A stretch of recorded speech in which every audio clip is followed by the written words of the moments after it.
ഗുണനിലവാരമുള്ള റബ്ബർ ഉൽപ്പാദിപ്പിക്കാൻ കർഷകർ ശ്രദ്ധിക്കണമെന്ന് രാജ്യത്തെ ടയർ നിർമ്മാതാക്കളുടെ കൂട്ടായ്മ റബ്ബർ കർഷകരോട് നിർദ്ദേശിച്ചു.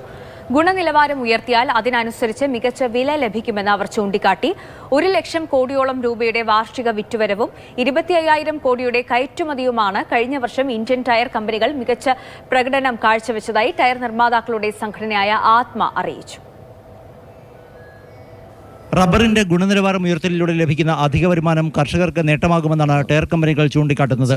വിദേശ രാജ്യങ്ങളിൽ കർഷകർ പരമാവധി ഗുണനിലവാരത്തിലാണ് റബ്ബർ ഉൽപ്പാദിപ്പിക്കുന്നത്. ഇത് പിന്തുടരണമെന്ന് ടയർ നിർമ്മാതാക്കളുടെ സംഘടനയായ ആത്മയുടെ ഭാരവാഹികൾ പറഞ്ഞു.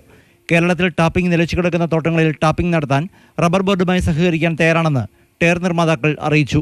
If you upgrade the lot rubber, which is about 30-35%, the farmer is not seeing that money. The farmers should upgrade that 35% of lot rubber.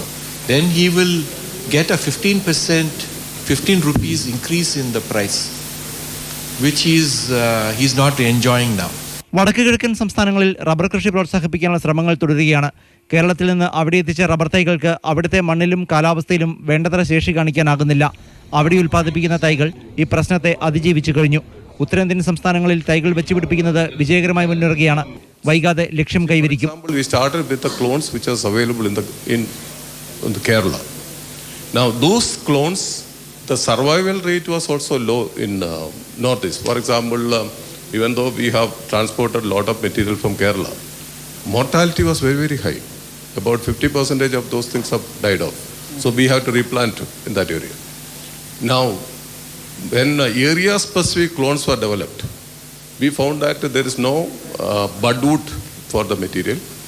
Budwood has to come from the mother plants. Mother plants was not there. It's all the latest development on that. So we are possibly towards the third year only we started getting the right clone material at least, which has possibly resulted in better survival rate. Now it is about 90% of the planted materials survives. ഏകദേശം 1 ലക്ഷം കോടിയോളം രൂപയുടെ വാർഷിക വിറ്റുവരവും 25,000 കോടിയുടെ കയറ്റുമതിയുമായി Indian tyre വ്യവസായം വലിയ മുന്നേറ്റമാണ് നടത്തുന്നതെന്ന് കമ്പനികൾ ചൂണ്ടിക്കാട്ടി. 170 രാജ്യങ്ങളിലേക്ക് ഇന്ത്യൻ ടയറുകൾ കയറ്റുമതി ചെയ്യുന്നു. 2030ഓടെ 20 ലക്ഷം ടൺ സ്വാഭാവിക റബ്ബർ ആവശ്യമായി വരും.